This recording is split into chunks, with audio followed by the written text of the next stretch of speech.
Bom dia a todas e a todos. Eu tenho a informação que ainda falta o PCP e o CDS, mas eu creio que se juntarão a nós a qualquer momento.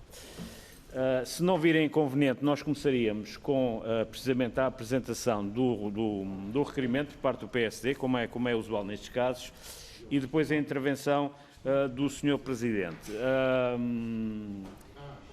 E, entretanto, estou certo que quer o CDS, quer o PCP, de forma presencial ou online, se juntarão a nós. E, portanto, nesse sentido, eu passaria a palavra à Sra. Deputada Helga Correia, do PSD, para a apresentação do requerimento que deu origem a esta audição.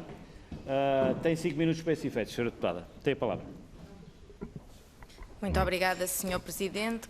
Cumprimentar naturalmente o Sr. Presidente, senhoras e senhores deputados, e cumprimentar o Presidente da ALI, o Sr. João Ferreira de Almeida, e, em nome do Grupo Parlamentar do PSD, apresentar este presente requerimento que foi apresentado pelo Grupo Parlamentar do Partido Social Democrata para ouvir, com caráter de urgência, a Associação de Apoio Domiciliário de Lares e Casas de Repouso de Idosos, para podermos esclarecer alguns aspectos importantes, nomeadamente no que diz respeito à denúncia que a ALI fez de que existem 35 mil idosos a viver em 3.500 lares ilegais em Portugal. O Grupo Parlamentar do PSD, desde logo, manifestou a sua preocupação em diversos fóruns, nomeadamente em perguntas dirigidas ao Governo e através de iniciativas legislativas, nas audições com ambas as ministras, tanto do Trabalho e Segurança Social como a Sra. Ministra da Saúde, por entendermos que não existem idosos de primeira e idosos de segunda, todos devem ser tratados de igual forma, quer estejam, na nossa opinião, em lares legais ou em lares ilegais. Temos tido essa preocupação em colocar este tema na agenda política porque estamos muito preocupados com as pessoas mais vulneráveis e porque desde logo acompanhamos as preocupações da vossa associação e porque entendemos que nenhum idoso pode ficar para trás. Nesse sentido, e como tive já a oportunidade de dar nota, o PSD apresentou no Parlamento uma recomendação com vista a identificar e solucionar o problema dos lares que se encontram em situação ilegal. Preocupa-nos porque durante 10 meses não vimos uma atitude proativa por parte do Governo, nem qualquer preocupação. Durante estes meses, a Sra. Ministra do Trabalho e Segurança Social furtou-se a responder ao Grupo Parlamentar do PSD, nunca deu uma data ou nunca disse se estava ou não a ser feito o levantamento que, entretanto, foi anunciado que estava a ser feito por parte do Instituto da Segurança Social. Limitou-se sempre a dizer que, para o Governo, todos os idosos tinham tratamento igual, quer se estivessem em lares legais ou em lares ilegais, e como pode dizer a Sra. Ministra que dá tratamento igual a uma coisa que é desigual? Como pode dar tratamento igual quando não sabe onde estão situados esses lares ilegais? Posto isto, e porque continuamos a desconhecer o levantamento anunciado pelo Instituto da Segurança Social, o Grupo Parlamentar do PSD apresentou, e porque estamos preocupados também com a questão que se está a colocar agora na ordem do dia, que diz respeito à vacinação de todos os idosos, e nomeadamente também aqueles que estão em lares ilegais, entregou no passado mês de dezembro uma iniciativa para recolher a informação junto daquelas entidades que se encontram no terreno, porque todos somos, e repito, todos somos importantes neste processo. É uma situação que todos nós sabemos que existe, não podemos fazer de conta que não existem lares ilegais em Portugal, não é uma matéria que surgiu agora, simplesmente agravou-se com a questão desta pandemia, mas como todos somos importantes, o PSD entende que deveremos ir às entidades que estão no terreno, que estão em contacto com as pessoas residentes em lares ilegais, e são os bombeiros, a proteção civil, as autarquias, através das suas redes locais de ação social, os médicos de cuidados primários, os hospitais, no sentido de recolhermos toda a informação necessária ao levantamento destas instituições, porque, tal como disse, todos somos importantes e, acima de tudo, aqueles que estão no terreno em contacto diário e têm esse conhecimento mais próximo.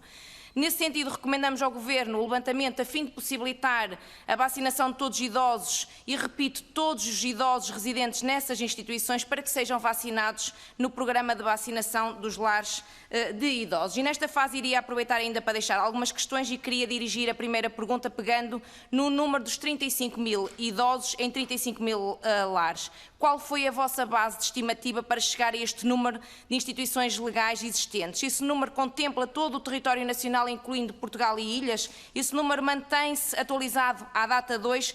Temos o mesmo número de idosos nessas instituições ilegais? E permita-me recuperar uma notícia do dia 3 de janeiro do JN, em que o Sr. Presidente, acerca desta matéria, assegurou haver lares que estão registados como tal nas finanças e pelo que o Estado tem forma de saber onde estão. Pedi-lhe, e termino, Sr. Presidente, pedi-lhe que nos explicasse e comentasse esta questão. Muito obrigada. Muito obrigado, Sra. Deputada. Feita esta apresentação do requerimento por parte do requerente, do Grupo Parlamentar do PSD, eu passaria a palavra de imediato ao Sr. Dr. João Ferreira de Almeida, que é o Presidente da Associação de Apoio Domiciliário de Lares e Casas de Repouso de Idosos, para a sua intervenção inicial, para a qual dispõe de 10 minutos. Tem a palavra, Sr. Doutor.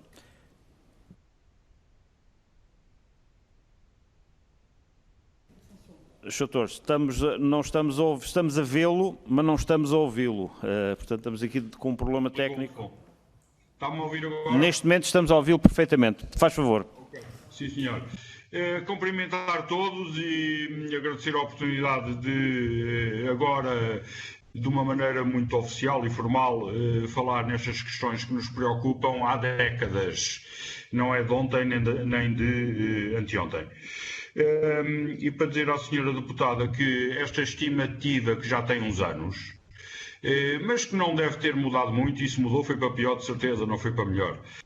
Esta estimativa partiu da iniciativa de 3 grupos de associados da ALI que resolveram meter-se no carro e andar a bater o terreno à procura destas casas. Um grupo à volta de Abrantes, outro grupo à volta de Torres Novas, Tomar, Orém, e um outro grupo à volta de Pombal. E depois, com aquilo que foi apanhado, fizemos uma coisa muito simples, que foi calcular a densidade de casas por quilómetro quadrado, nessas áreas que foram percorridas por essas pessoas, e chegámos a uma determinada densidade deste tipo de casas por quilómetro quadrado.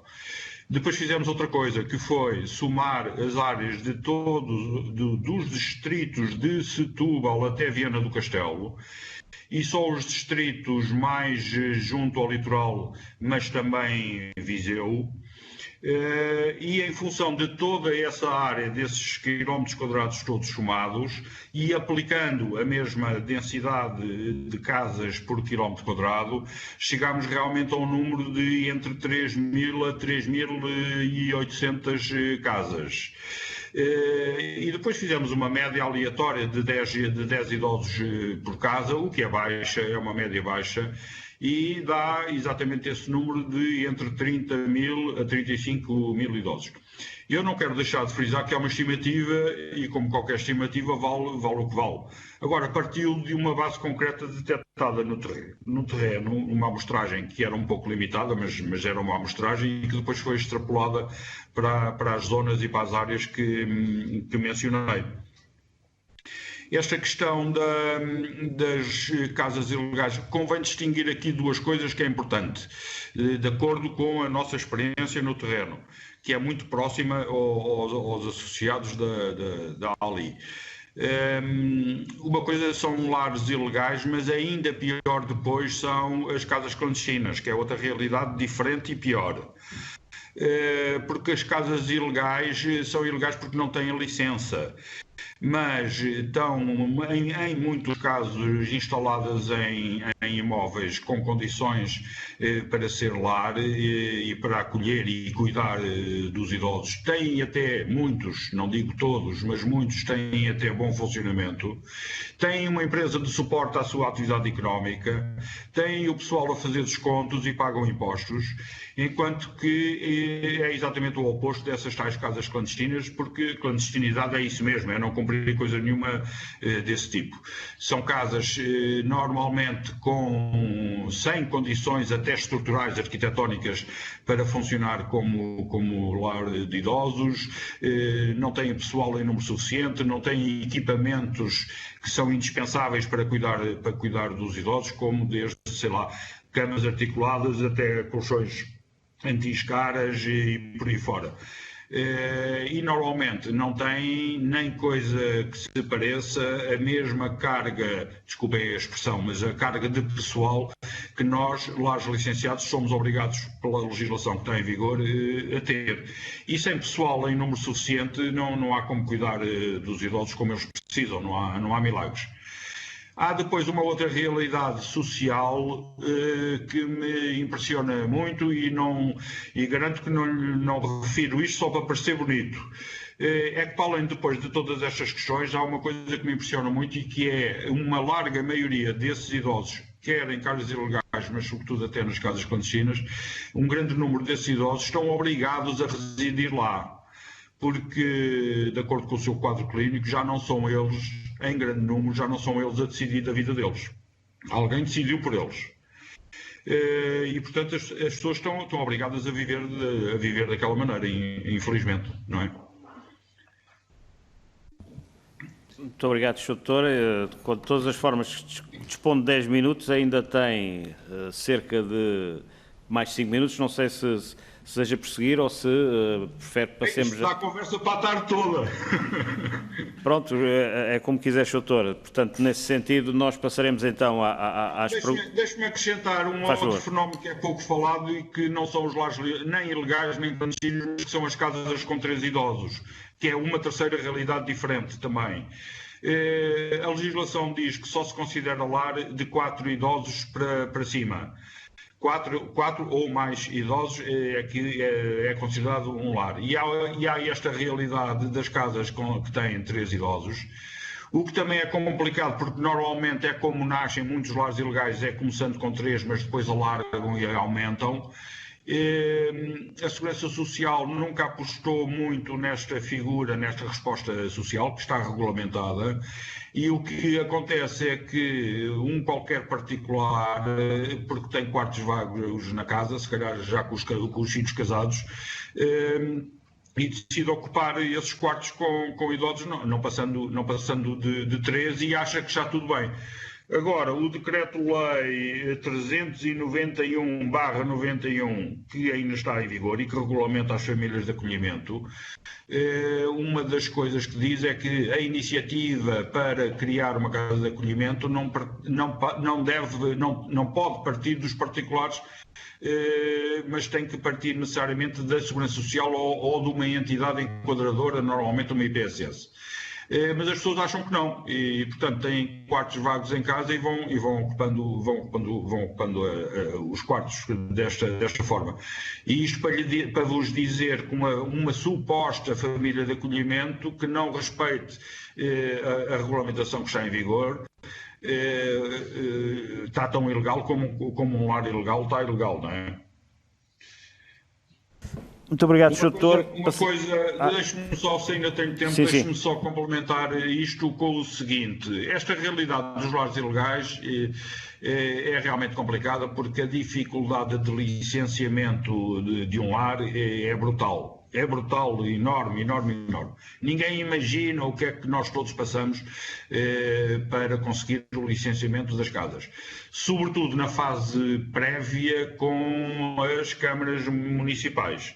É um completo inferno. Há muitos lares que passaram 7, 8, 9, 10 anos à bulha, passa a expressão, com a Câmara, até finalmente conseguirem a licença de habitação, de utilização camarária, que é indispensável para passar à segunda fase, que é o licenciamento por parte da Segurança Social para termos a licença de funcionamento. Que isto também é uma coisa que eu não compreendo, porque é que tem que haver um duplo licenciamento da nossa atividade. Eu percebo que a Segurança Social tutela o setor e não quer ser posta de parte em termos da regulamentação e dos licenciamentos. Mas se há licenciamento, primeiro a nível camarário, com licença de utilização específica para lar de idosos, eu não percebo porque é que depois tem que haver um segundo licenciamento de funcionamento. O que eu acho que se deve passar é os centros distritais da Segurança Social deixarem de se preocupar com o licenciamento e passarem a preocupar-se a andar no terreno, a acompanhar, até pedagogicamente, a acompanhar a atividade dos lares que já estão licenciados com a licença de utilização camarária. O resto é quase que um procedimento administrativo para a emissão da licença. E não vejo necessidade. Muito obrigado, Sr. Doutor. Passaremos então à fase de intervenção dos grupos parlamentares. O primeiro, e por ordem decrescente de representatividade, é o Partido Socialista. E eu passo a palavra ao Sr. Deputado João Paulo Pedrosa para intervir. Muito obrigado, Sr. Presidente. Boa tarde, Srs. Deputados. Cumprimentar o Dr. João Ferreira de Almeida por estar aqui connosco. E eu queria, na minha intervenção, dar aqui nota do seguinte. A questão dos lares, nesta circunstância de pandemia, mereceu do Governo, desde o início, uma atuação muito prioritária. Todos estamos lembrados, e isso é importante referi-lo, que logo no início foram entregues mais de 1,3 milhões de EPIs nos lares de idosos, que foi feito um programa de testes, quer a funcionários, quer a utentes, que foram criadas linhas telefónicas para os lares 24 horas, 7 dias por semana, ações de formação, quer da Segurança Social, quer em conjunto com as Forças Armadas e as autarquias locais, orientações técnicas muito precisas, a questão de criação de unidades de retaguarda, campanhas de mobilização de voluntários, a constituição de brigadas de intervenção rápida, que às vezes são tão maltratadas, mas eu tenho aqui uma entrevista do Sr. Dr. Manuel Lemos, que diz que tem sido feito um trabalho extraordinário com as brigadas de intervenção rápida e não tem sido feito mais, não é por falta de dinheiro, é por falta de pessoas, muitas vezes, para trabalharem nos lares. E depois de todo este trabalho preventivo, o Governo fez mais. Através da Proteção Civil, por causa da questão dos testes, fez-se um levantamento muito exaustivo da parte da Proteção Civil e da parte dos bombeiros sobre os lares ilegais e foram identificados 800. Para além daqueles que o Sr. Doutor referiu aí e que geram do conhecimento da Segurança Social, porque aqueles que estão em processo de licenciamento, não estando legalizados, são do conhecimento da Segurança Social e, portanto, acrescentou a todos esses lares que foram identificados pela Proteção Civil. Mas, no ano 2020, foi o ano que se fizeram mais fiscalizações da Segurança Social em termos de lares. Foram feitas 1074 fiscalizações e, portanto, todas essas é mais um número que acrescenta àquela identificação que a Segurança Social faz entre lares ilegais e não ilegais para entrar no processo de vacinação. Quando o Sr. Doutor falou em 3.500 que havia, nós temos que tomar essa informação como boa. O Sr. Doutor é uma pessoa com responsabilidades e, portanto, não ia atirar assim um número para cima da mesa. E o Partido Socialista apresentou aqui um projeto de resolução dizendo: foram identificados pela Segurança Social, pelos bombeiros e pela Proteção Civil um conjunto muito significativo de lares de idosos, mas subsistindo na sociedade a ideia que ainda pode haver mais um, mais dois, mais três que não estão identificados, então vamos chamar a rede social, que é quem tem uma rede capilar de freguesias, de municípios e supramunicipal, para identificar eventualmente mais algum, mais 5, mais 10, que possam eventualmente não ter sido identificados. E é por isso que eu queria perguntar ao Sr. Dr. João Ferreira de Almeida, porque eu não percebi aqui a sua intervenção e, portanto, poderá ter sido a minha dificuldade, pareceu-me um bocado confusa. Falou aí em extrapolação de números com base nas casas, não me parece que essa questão se coloca aqui, e falou há muitos anos. Ora, nós estamos a falar agora e sabemos que isto que é uma realidade muito concreta. Eu queria saber o seguinte: se esses 1.500 que falou, se são concretos, têm dados, têm uma lista, se entregou à Segurança Social, se esses 1.500 são menos estes 800, o que significa que já eram só 800 e não os 1.500 que falou, e depois falou aí numa coisa extraordinariamente importante, que são as casas com os 3 idosos. Também considera esses como lares ilegais? É que esses estão regulamentados através da profissão. A pessoa tem um CAI para cuidador de idosos, mas isso não é considerado lar. 1 até 3 é uma atividade que é permitida de acordo com um CAI específico. A partir de 4 é que é lar. Portanto, eu queria saber se o Sr. Doutor me podia dizer se inclui nesses tais 1.500 os utentes até 3 que estão em famílias de prestação de cuidados a idosos. E sendo que a maior parte destes potenciais ilegais serão potenciais associados da sua associação, uma vez que são os privados, porque não estou a ver nenhuma misericórdia ou nenhuma instituição particular de solidariedade social a fomentar estes lares ilegais, se a sua associação tem feito alguma atividade de pedagogia, de informação e de esclarecimento para que estas pessoas possam entrar num mecanismo de legalização. Por fim, para respeitar o tempo, ou potencialmente havendo ainda alguns lares ilegais, quais são as medidas que o Sr. Doutor preconiza para que eles sejam esgotados ao máximo e que deixem de existir? Muito obrigado. Muito obrigado, Sr. Deputado. Eu esqueci-me de referir de início que as respostas por parte do Sr. Dr. João Ferreira de Almeida serão todas efetuadas agora no final das intervenções dos grupos parlamentares e, portanto, num tempo equivalente à soma dos respectivas intervenções. Nesse sentido, passaria a palavra ao grupo parlamentar do PSD, de novo a palavra à Sra. Deputada Helga Correia. Muito obrigada, Sr. Presidente. Permita-me, e porque agora fiquei um bocado confusa com a intervenção do Sr. Deputado do Partido Socialista, que fala em 1.500 lares ilegais. Eu acho que falou desde o início o Sr. Presidente em 3.500. Por isso a dúvida do Sr. Deputado do Partido Socialista será se estes 800 ou os 788 que a Sra. Ministra anunciou serão de deduzir aos 3.500 que a Associação nos identifica, para podermos clarificar se realmente esse levantamento corresponde àquilo que o Sr. Presidente tenha denunciado. E, seguindo o sentido da minha intervenção de há pouco, pedia-lhe que me alertasse se estiver eventualmente a cometer alguma incorreção naquilo que, entretanto, vou dizer, que a ALI existe desde 1992 e foi constituída como uma estrutura de apoio aos proprietários que desejavam obter o seu licenciamento por parte dos Centros Regionais da Segurança Social.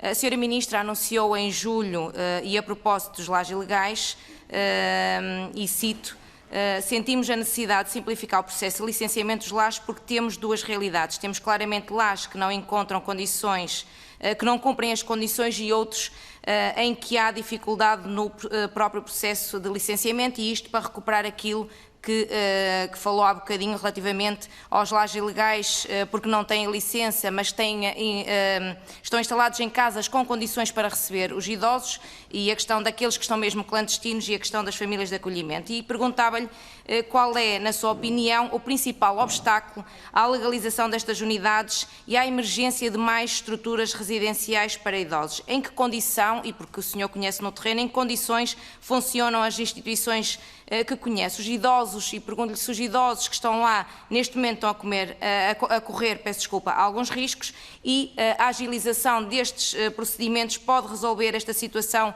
dos lares ilegais sem colocar em risco a segurança, que isso importa, a segurança e a saúde destes idosos.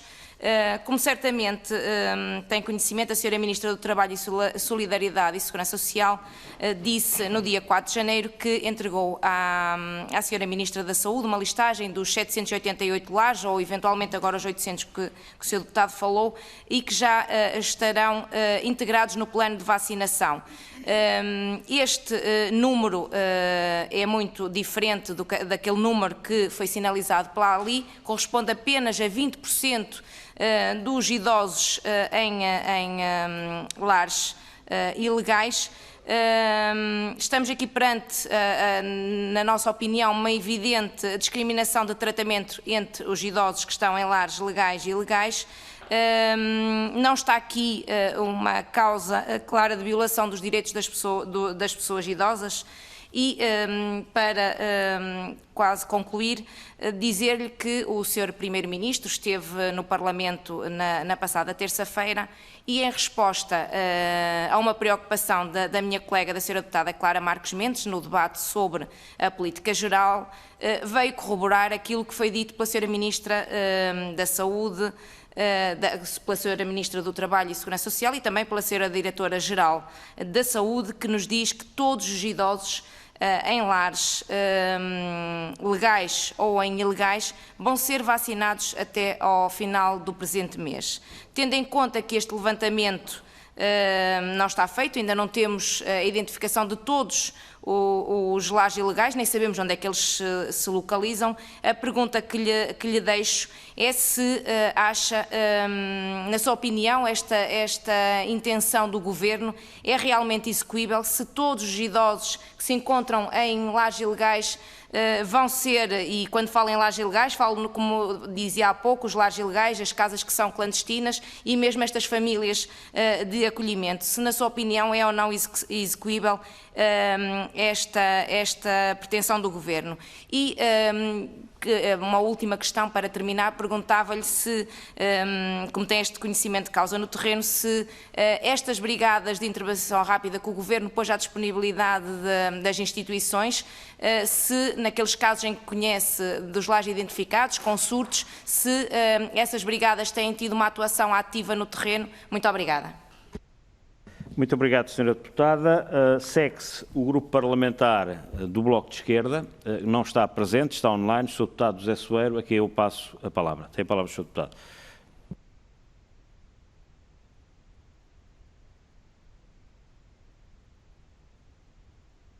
Sr. Deputado, parece haver aqui um problema a nível áudio. Não sei se é aqui do lado de cá. Agora estamos a ouvi-lo perfeitamente. Faz favor. Obrigado. Muito obrigado, Sr. Presidente. Queria também cumprimentar o Sr. Representante, responsável Presidente, tanto quanto sei da ALI, e queria fazer também, obviamente, algumas perguntas a propósito deste tema. Não há um levantamento exaustivo e dificilmente haverá um levantamento muito rigoroso da dimensão dos lares ilegais. Nós conhecíamos também os números que foram aqui já avançados. A metodologia para chegar a esses números, enfim, é uma metodologia bastante aproximativa, digamos assim. É uma estimativa feita com um método que, enfim, que foi o que foi possível usar, mas que deixa alguma margem de erro, significativa. O que é facto é que nós não temos um número exato relativamente aos lares existentes em Portugal que não estão legalizados e ao número total de residentes nesses lares. Mas sabemos que há um problema grave em Portugal, que é o facto de proliferarem cuidados clandestinos em estruturas residenciais que não estão licenciadas, que não estão legalizadas, e isso resulta, do nosso ponto de vista, de uma combinação explosiva entre transformações no mundo da família, que fazem com que os cuidados não possam já ser completamente absorvidos pelas famílias, combinação dessa dinâmica, dessa transformação, com o facto de haver uma escassíssima provisão pública, aliás, uma inexistente provisão pública de cuidados para idosos do ponto de vista da sua institucionalização, e com o facto de haver um número de respostas apoiadas pelo Estado, com acordos de cooperação com a Segurança Social, num número bastante inferior à necessidade que existe. Além disso, no setor privado, nos lares que estão legais, mas que funcionam a preços de mercado, a maior parte das famílias não consegue pagar esses lares. E isto faz com que se multipliquem fenómenos de lares clandestinos e de lares ilegais. Eu gostava de perguntar ao Sr. Dr. João Ferreira de Almeida se tem dados sobre quais são os preços praticados nestes lares ilegais, clandestinos, não licenciados, e pode haver aqui situações diferentes, como disse. Há situações de funcionamento em absoluta clandestinidade e há situações de lares que ainda não estão licenciados, mas já iniciaram o processo. Enfim, há situações diferentes. Mas quais são, se tem ideia, quais são os preços praticados? Como é que é feita a seleção? Qual é o rácio de pessoal por utente, ou seja, quantos trabalhadores é que existem para prestar cuidados aos idosos que estão institucionalizados neste lar?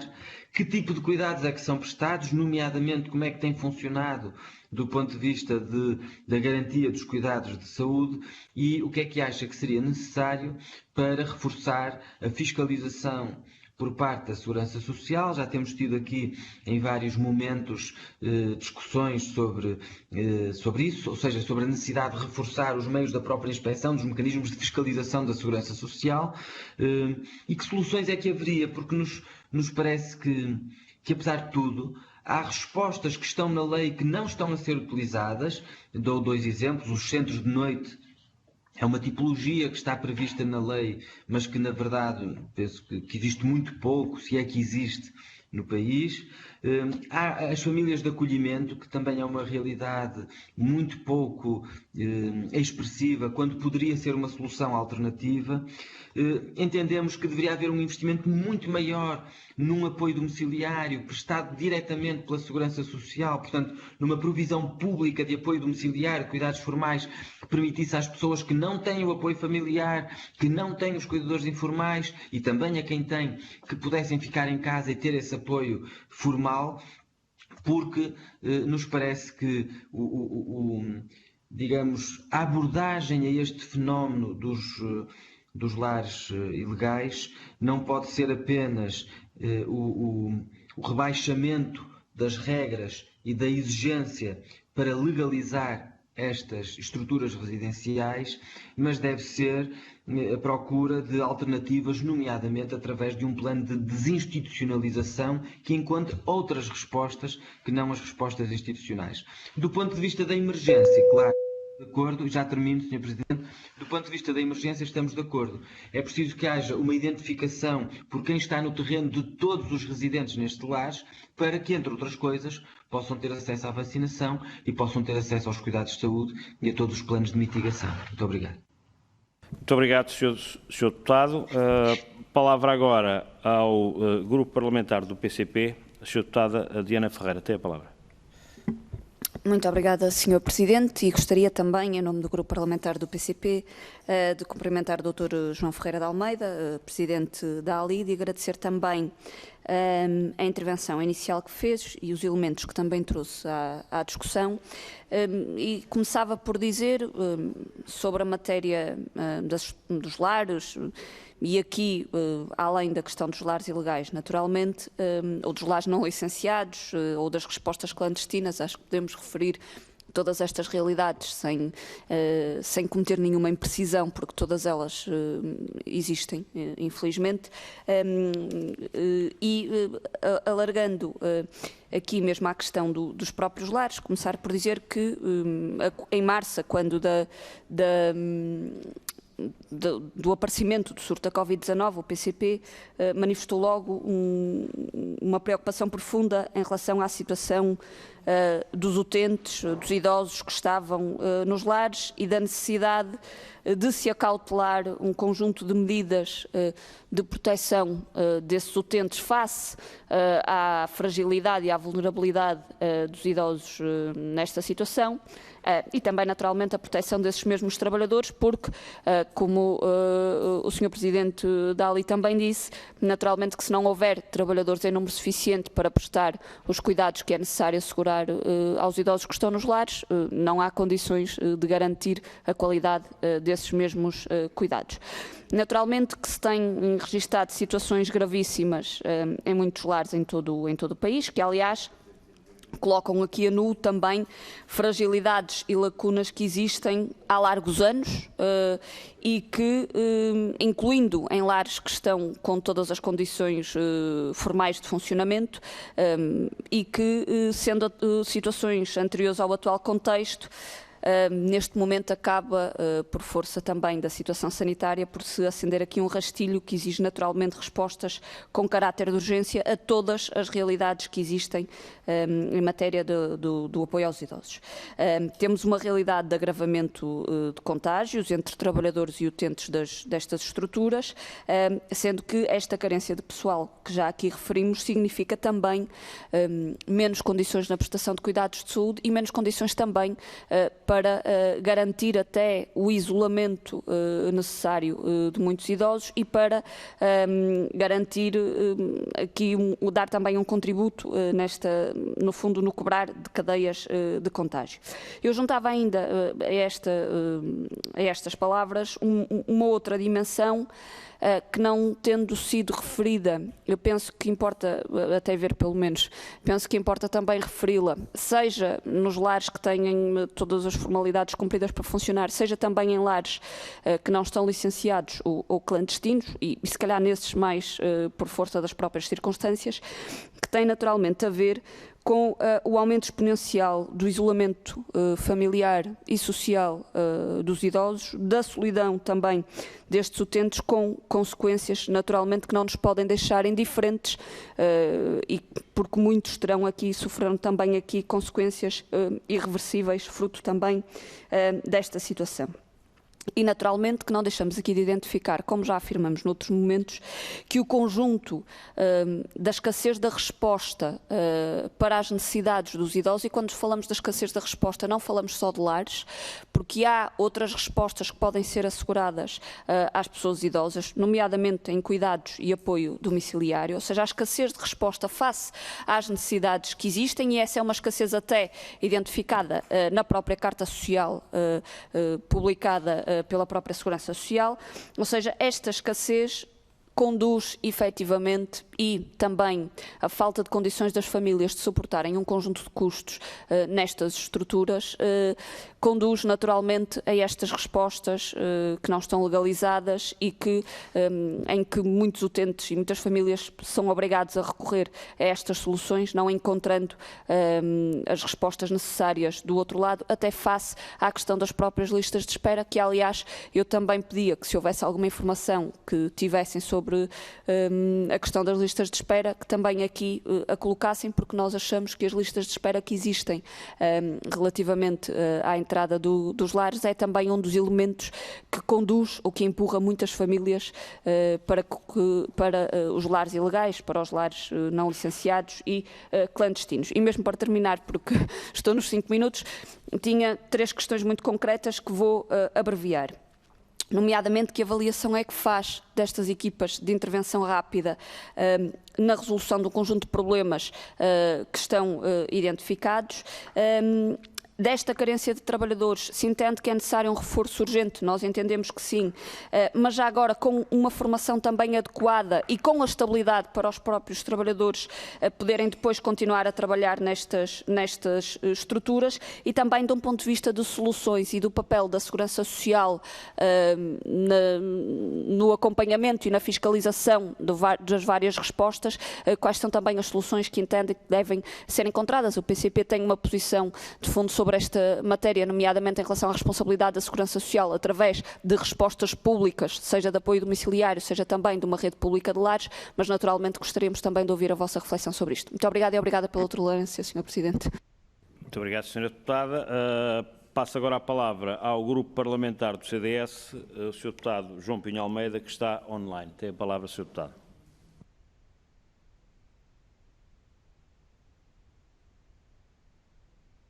Sr. Deputado, tem que ligar o microfone. Pensei que era ligado aí, Sr. Presidente. Muito obrigado. Penso que já está. Sim, estamos a ouvi-lo perfeitamente. Sr. Dr. João Ferreira de Almeida, Presidente da ALI, agradecer-lhe os esclarecimentos que já deu, já se referiu a muitas das questões que para o CDS são muito importantes neste assunto. Nós, desde março, que apontamos a questão dos idosos e dos lares como fundamental na resposta à Covid. Não porque sejamos iluminados e tenhamos percebido o que ninguém percebeu, mas porque Portugal lidou com esta matéria depois de outros países terem sido confrontados com ela e com consequências bastante gravosas.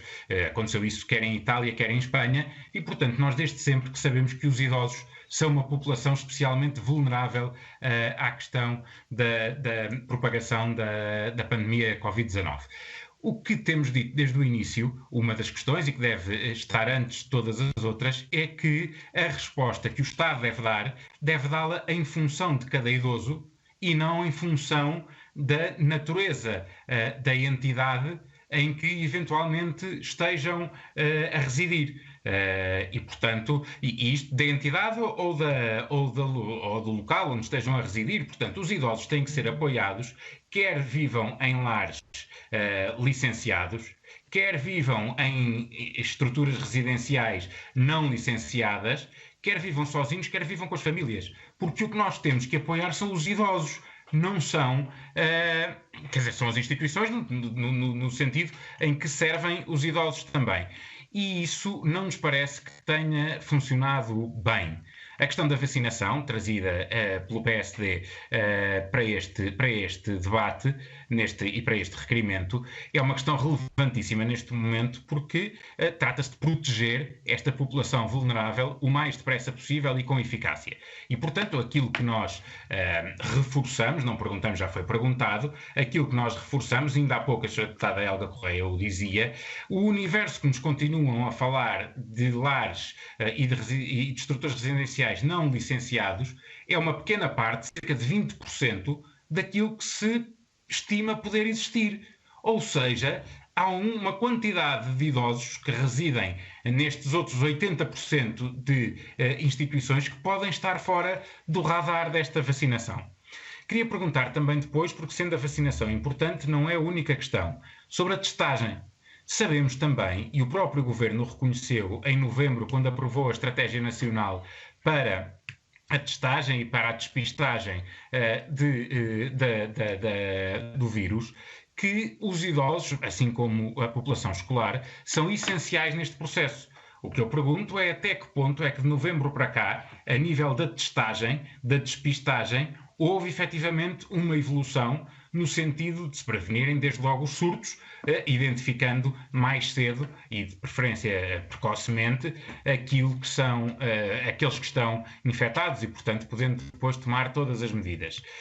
A questão das brigadas, ainda há pouco a Sra. Deputada Diana Ferreira também perguntou se as brigadas de intervenção rápida têm efetivamente prestado um serviço suficiente para aquilo que são as necessidades de intervenção nos lares para os casos mais complicados. Depois, a questão da articulação entre segurança social e saúde. Nós ouvimos as duas ministras no final do ano passado dizerem que havia um trabalho muito próximo dos dois ministérios no sentido de não se verificarem os problemas que já se tinham verificado de dificuldade de articulação entre as duas tutelas. Pergunto se isso é constatável no terreno. E depois, por fim, a questão das estruturas residenciais não legalizadas. Dizer, porque também discutimos isso já com a Sra. Ministra, agregando as diferentes realidades, há essencialmente três. Aquelas que já estiveram licenciadas e que perderam essa licença, aquelas que estão em processo de licenciamento e ainda não conseguiram ter essa licença e aquelas que nunca sequer tentaram estar dentro do regime legal. O que eu pergunto é se há noção de quantitativa de cada uma destas realidades, se há noção em relação às primeiras, se da parte da Segurança Social há uma atitude proativa de quem já esteve licenciado, perceber porque é que não está e proativamente tentar novamente que essas estruturas possam estar dentro daquilo que são as regras aplicáveis. Depois a questão da burocracia nas candidaturas que não tenham sido ainda aprovadas, depois licenciamentos que não tenham sido ainda aprovados, e depois qual a solução para todas aquelas que estão efetivamente e completamente fora do sistema. Muito obrigado, Sr. Presidente. Foi exatamente no momento em que ia terminar. Muito obrigado, Sr. Deputado. A sua experiência parlamentar permite-lhe, de facto, ter esta pontaria. Passa a expressão. O mérito é seu, Sr. Presidente. Muito obrigado. Eu creio que não há mais nenhum deputado de outros grupos parlamentares presentes, nem o deputado independente, o deputado único do Chega, e nesse sentido terminamos as intervenções dos grupos parlamentares. O Sr. Doutor dispõe agora de um período equivalente à soma de todas as intervenções, portanto foram 1, 2, 3, 4, 5 intervenções, 25 minutos, e, portanto, para a resposta às questões que aqui foram suscitadas pelos grupos parlamentares, eu daria de novo a palavra ao Sr. Dr. João Ferreira de Almeida, Presidente da ALI. Tem a palavra, Sr. Dr.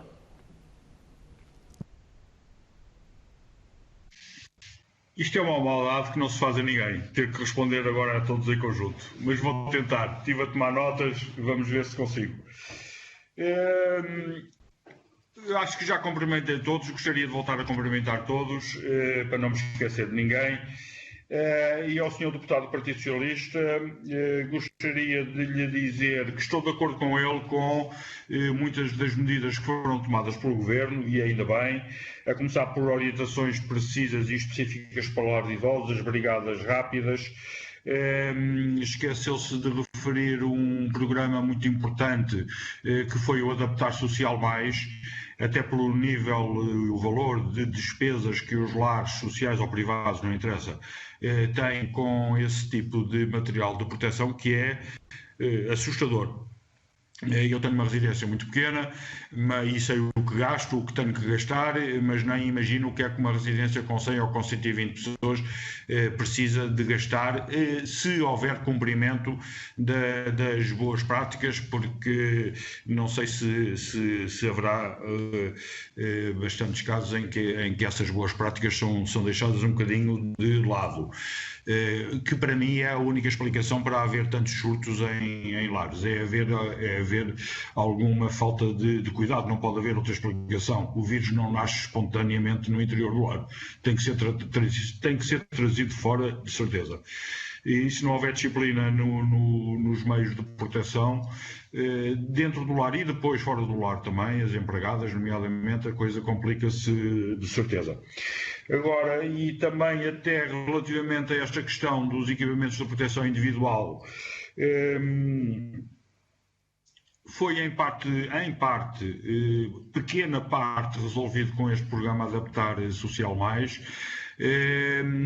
mas no início, agora já não, mas no início da pandemia, a Segurança Social fez uma tentativa de distribuição destes equipamentos pelos lares, mas entre a atuação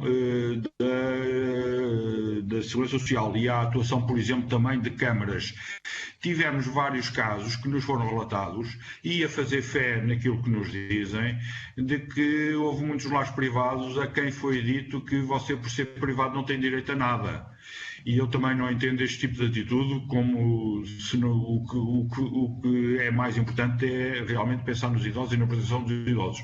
Não é se eles estão num lar privado ou num lar social, não é isso que tem que ser valorizado. Mas isto, a fazer fé no que nos disseram, foram coisas que aconteceram com alguma frequência. Você, por ser privado, não tem direito a nada. E os idosos, o que é que se faz? Têm que ser protegidos, sejam onde estiverem, como é evidente. Depois, o trabalho da DGS em termos de publicação de orientações e de normas de atuação específicas, já não falo nas outras todas em geral, mas especificamente para as respostas sociais e os lares de idosos, tem sido francamente boa. Mas mais uma vez, e relativamente aos surtos em lares, mais uma vez eu começo a pôr muito em questão se são assim tão cumpridas quanto deviam. Eu já disse isto publicamente, que no início da pandemia, em março, abril, maio, não gostei, como é evidente, mas até percebi o número de surtos muito grande que houve em lares de idosos.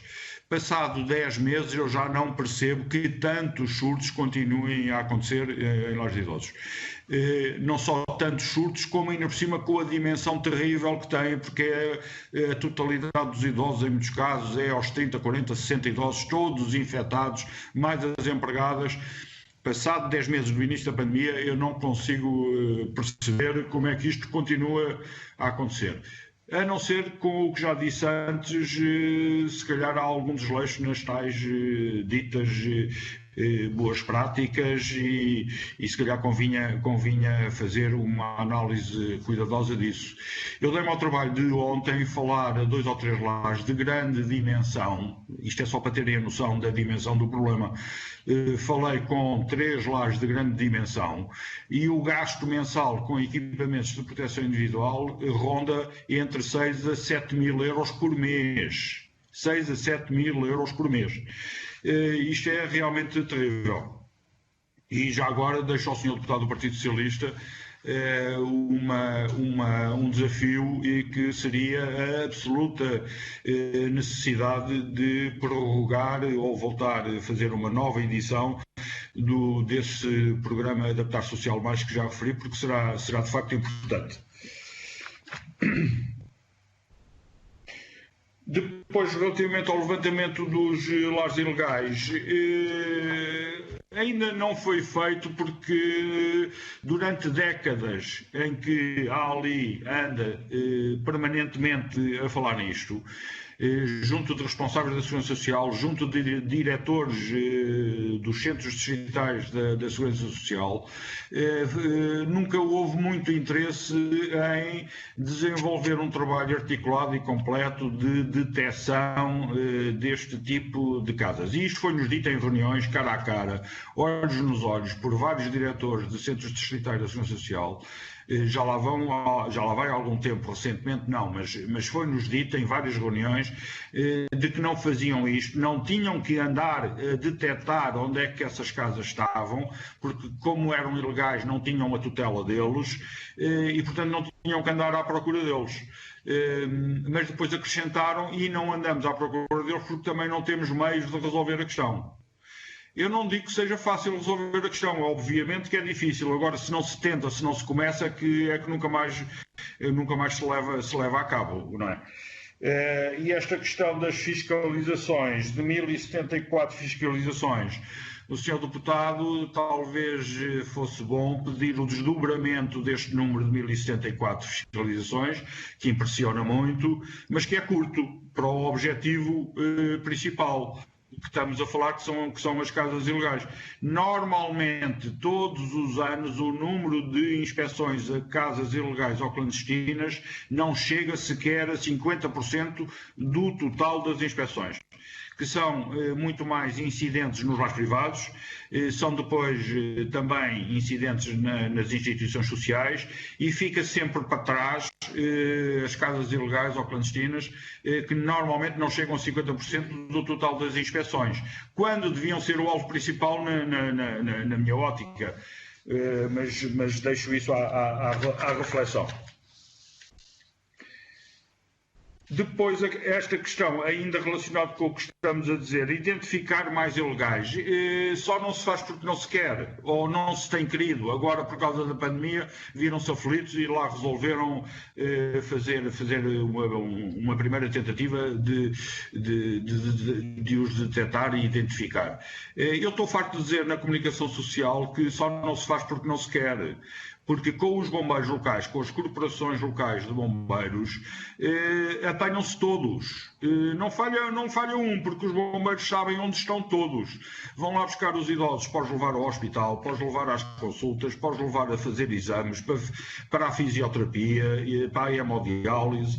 Os bombeiros sabem onde eles estão todos. É só uma questão de trabalhar de forma articulada com eles, que apanham-nos todos. Não digo que amanhã ou depois, mas demorará algum tempo, mas consegue-se lá chegar com alguma facilidade. É preciso querer. Depois, esta questão das casas com 3 idosos, eu penso que disse que, sendo uma resposta social que até está regulamentada, poucos centros distritais da Segurança Social apostaram na aplicação desta resposta social no terreno. Penso que em 2 distritos do Norte, foi o que já há tempos tive notícia, nos outros distritos não estava a ser aplicada. Agora, esses outros distritos estão cheios destas casas, com muitas casas destas, que, na minha ótica, como não cumprem o que está regulamentado pelo Decreto-Lei 391/91, que continua em vigor, apesar de tão antigo, como estas pessoas que têm 3 idosos em casa não cumprem o que está regulamentado, estão tão ilegais como um lar ilegal também está ilegal se nunca conseguiu o licenciamento. Eu acho que na primeira intervenção deixei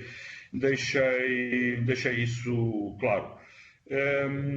Depois, gostava, relativamente aos lares ilegais ainda também, eu gostava de deixar muito claro que há ali, desde há 20 e tal anos, quase 30 anos, ali nasceu numa altura em que nenhum lar privado tinha licença.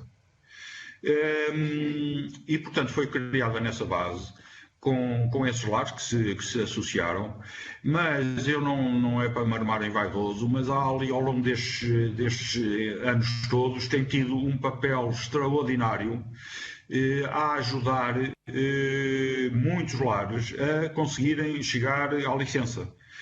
Eu não quero exagerar e espero que não pensem que estou a exagerar, mas há bem para cima de uma centena de lares por esse país fora que, se têm licença hoje em dia, foi graças à ajuda que há ali, técnica, jurídica, operacional, em termos de funcionamento e das boas práticas.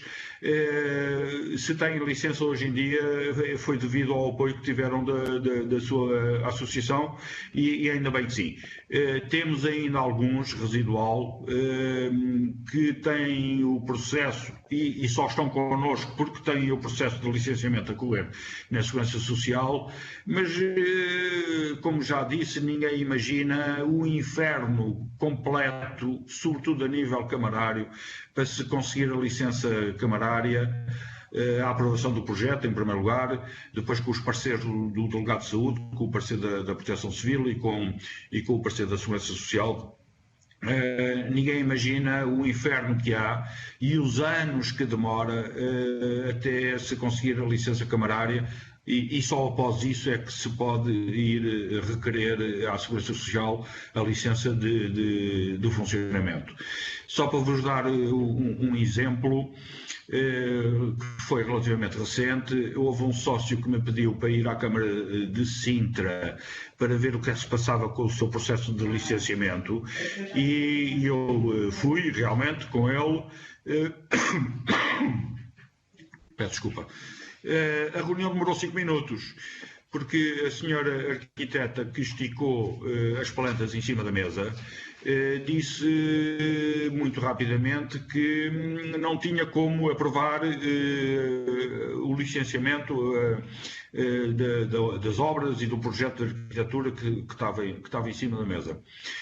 Por uma razão muito simples, é que o pé direito do piso de baixo, inferior, só tinha 2,5 metros, quando no mínimo tem que ter 3 metros, em casos excepcionais até pode ser 2,70, aceita-se, mas 2,5 não. Agora, a questão é que esta reunião de 5 minutos, em que a questão ficou resolvida e arrumada, mal, mas ficou, demorou 5 anos. O lar tinha começado a tratar do licenciamento há 5 anos e não houve uma alma de um senhor arquiteto ou de uma senhora arquiteta que se desse ao trabalho de esticar as plantas em cima da mesa e à entrada do processo há 5 anos, de imediato tivesse reconhecido a impossibilidade de viabilizar o projeto que tinha em cima da mesa. Isto é só um pequeno exemplo, demorou 5 anos. Demorou 5 anos para se fazer uma reunião de 5 minutos e descartar o projeto que não tinha viabilidade. Mas há imensos lares que estão 5, e 6, e 7, e 8, e 9 anos até conseguirem, depois de um esforço medonho, de uma guerra, de um jogo de ping-pong entre o Delegado de Saúde, a Proteção Civil e mais a Segurança Social, papéis para cima e papéis para baixo. É uma coisa terrível, medonha, ninguém sabe a dimensão disto. Depois, relativamente à senhora deputada Hélia Correia, os maiores obstáculos do licenciamento. Há aqui questões que talvez tenham interesse em conhecer. Muitos, ou a maioria até dos lares sem licença, nascem porquê e como?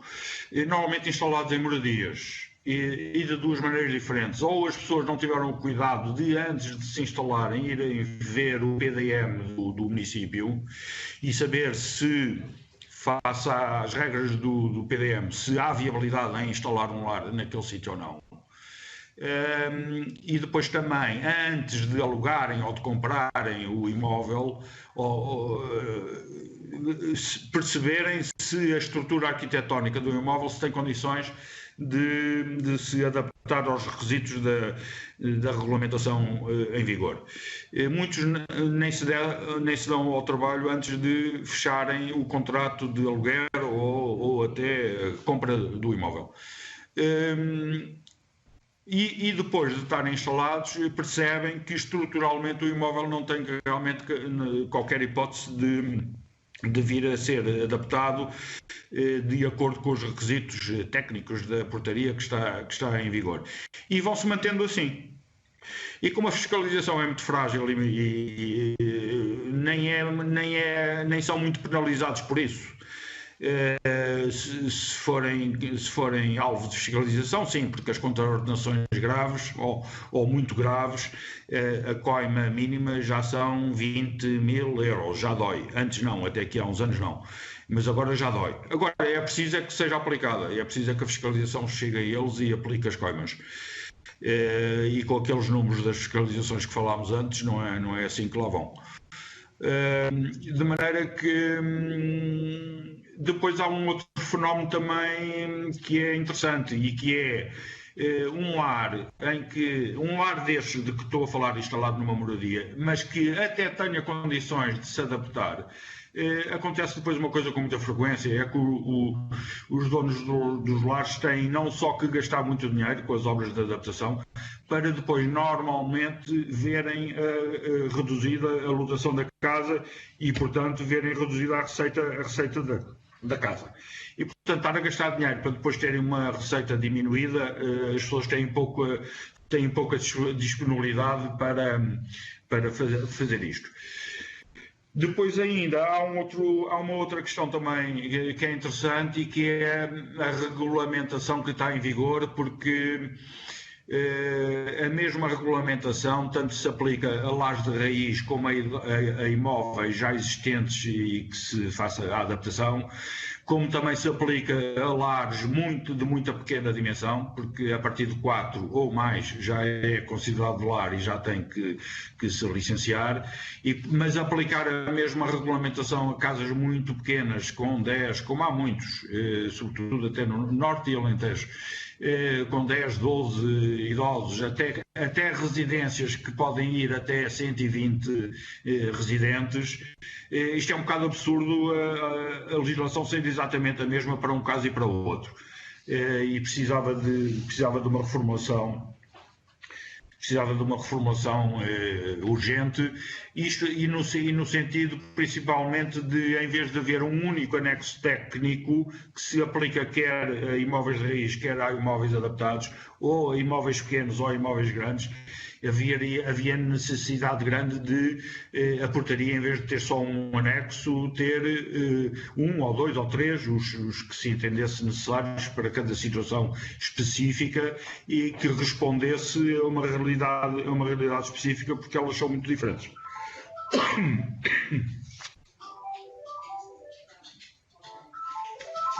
Depois dizer que casas clandestinas não conhecemos nenhuma. Conhecemos alguns ilegais, e como já disse antes, muitos deles, não todos, mas muitos deles funcionam até bem. Os idosos estão com os devidos cuidados de que precisam, mas falta-lhes a licença. Não deviam estar abertos sem licença, mas estão realmente e normalmente com o processo a correr junto ou da Câmara ou da Segurança Social. E com situações muito complicadas, mesmo muito complicadas, mas enfim. Se é execuível vacinar todos os idosos em lares legais e ilegais. Se não é execuível, devia ser. Agora, face à nossa estimativa de ter entre 3.000 a 3.500 casas, que nem é para todo o país, é só para uma parte do país, terem detectadas 800 e qualquer coisa, é melhor do que nada, mas é pouco realmente. Mas tem que ser execuível e ao menos irem a estes que já estão identificados. Mas depois devia-se continuar a fazer um esforço muito grande, como já disse antes, com a colaboração dos bombeiros chegam a todos, e seria bom continuar esse esforço, que não sei se parou. Porque estas notícias que tive de serem as comissões municipais da Proteção Civil de andarem no terreno à procura delas, para já não sei se foi em todos os municípios por todo o país, penso que não. E não sei se não pararam, penso que não têm continuado e era bom que continuassem. Quanto à pergunta sobre as brigadas de intervenção rápida, tanto quanto me tem chegado, tem funcionado bem, atempadamente, mas com este aumento muito grande, último, de surtos em muitos lares no mesmo distrito, começa a haver alguma lacuna e alguma dificuldade em recortar recursos humanos necessários. Começa a haver alguma dificuldade, mas até aqui há algum tempo a intervenção destas brigadas estava a correr bem, atempadamente e com os meios necessários. Deve estar mais difícil agora, mas não tenho dados recentes para poder referir. Relativamente ao deputado José Soeiro, do Bloco de Esquerda, já falei na questão do levantamento dos lares ilegais. Esta estimativa, eu tenho sempre o cuidado de referir que esta estimativa vale o que vale, é uma estimativa e só vale como estimativa, como é evidente. Mas também, como já disse também, só contempla os distritos de Setúbal a Viana e junto ao litoral, incluindo também Viseu. Mas como qualquer estimativa, vale o que vale, mas partiu de uma amostragem muito concreta, detectada pelos nossos associados no terreno. A Segurança Social deu como válida. Sim, e que a Segurança Social deu como válida essa estimativa.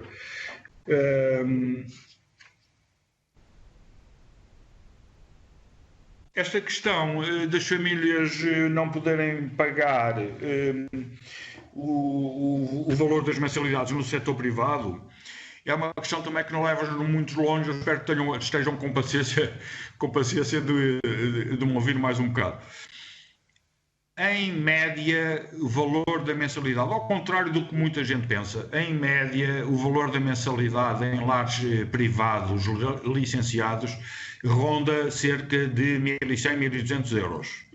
Porque toda a gente só ouve falar nos 2.000, 3.000 em certas residências de top, mas esquecem que há muito mais residências não de top do que as de top. E há muitas residências privadas onde se pratica 800, 850, 900 euros.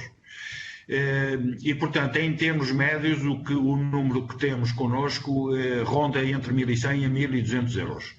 É muito dinheiro, como é evidente, sobretudo para quem tem menos recursos económicos. E isto não serve de satisfação a ninguém, mas lembro-me de alguém me dizer que não sendo caro é muito dinheiro. E é verdade. Porque se nós, por exemplo, fizermos contas a 1.200 euros por mês e se dividir por 30 dias, são 40 euros por dia. Com alojamento 30 dias por mês, 24 horas por dia. Com médico, enfermagem, cuidados de higiene, alimentação e por aí fora, 40 euros por dia, não se pode dizer que seja caro. Agora, vezes 30, ao fim do mês são 1.200 e é muito dinheiro, de facto. Mas é preciso às vezes ter algum equilíbrio a analisar estas coisas. O terrível depois disto é que, enquanto os idosos nos lares das instituições sociais têm direito a estar subsidiados pela Segurança Social, os idosos com o mesmo nível de rendimento desses que estão nas instituições sociais e que estão subsidiados, se tiverem lares privados não têm direito ao mesmo subsídio. Só por ser privado, só pelo estatuto da entidade prestadora do serviço ser diferente. Como se, mais uma vez, se aplica a questão como se o mais importante não fosse o idoso. E quem precisa de apoio é o idoso. Mas se estiver num sítio não tem direito, se estiver noutro sítio já tem direito. Eu não entendo como é que uma coisa destas se passa neste país. E depois há um pormenor ainda mais interessante, é que organismos do mesmo Estado tratam esta questão de maneira diferente. Porque, por exemplo, a ADM já subsidia, muito ou pouco não interessa, mas a ADM, a assistência dos militares, já subsidia a mensalidade nos lares privados. A ADS7 também subsidia a mensalidade dos lares privados. Os cuidados continuados na tipologia, em duas tipologias intermédias, a parte que cabe ao idoso pagar, de acordo com o rendimento do idoso, a Segurança Social também comparticipa nesse valor, e até em Lisboa, a Santa Casa da Misericórdia de Lisboa paga por inteiro as mensalidades de idosos que colocam em lares privados porque não têm lares suficientes para a procura que têm. Doutor, sem querer estar a quebrar o seu raciocínio e a fluência da sua intervenção, é só para dizer que atingimos já os 25 minutos e, portanto, se pudesse abreviar, agradeceríamos, está bem? Muito obrigado. Ok. Isto para mim é uma questão especialmente pertinente, porque eu não percebo que idosos neste país sejam tratados uns de uma maneira e outros que lhes seja recusado o mesmo tratamento, exclusivamente pelo diferente estatuto da entidade que presta o serviço. Não consigo entender isto.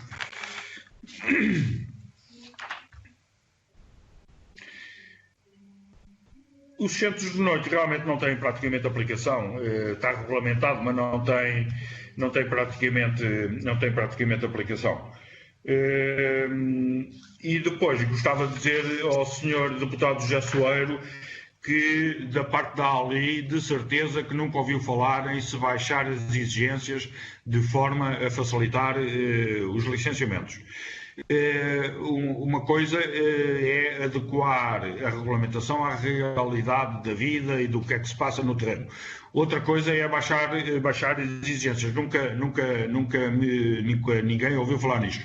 Eu já disse até uma questão, já disse exatamente ao contrário, porque numa altura em que nos lares sociais ou privados é indiferente, os idosos estão-nos a chegar cada vez mais idosos, cada vez mais doentes, com doenças mais graves e mais dependência e demência também. Numa altura em que isto aumentou enormemente, o panorama hoje, eu tenho a minha residência há 18 anos, não tem nada a ver com o que se passava há 18 anos, o panorama atual, terrível, assustadoramente terrível, com as condições de saúde dos idosos em lares. E quando o nível de exigência dos cuidados a prestar em lares subiu muito, perante estes quadros clínicos, o que explodiu pelo país todo fora foi a oferta ilegal e clandestina, em que o nível da prestação de cuidados é realmente muito baixo.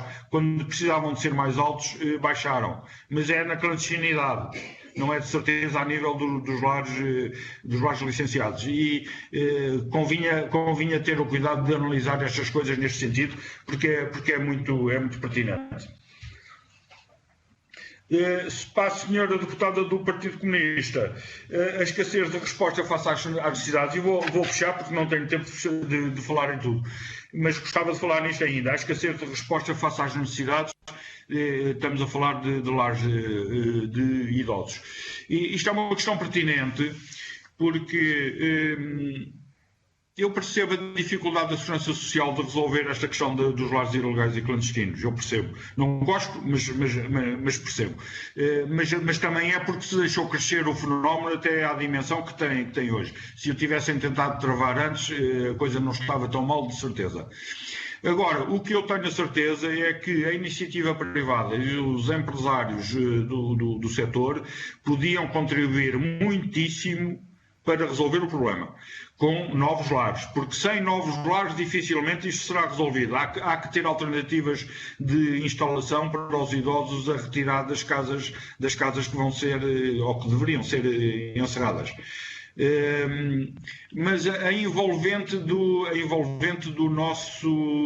da nossa atividade, com a Misericórdias e IPSS a darem prioridade a idosos com mais recursos, em vez de apoiarem os que precisam mais porque têm menos. Mas estão a dar prioridade até para vagas que estão incluídas em acordos de cooperação, estão a dar prioridade aos idosos com mais recursos.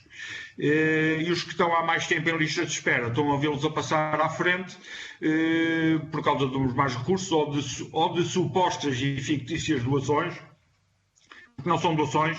As pessoas, quando fazem isso, é para comprar o direito de passar à frente dos outros, que precisavam mais e que continuam à porta à espera.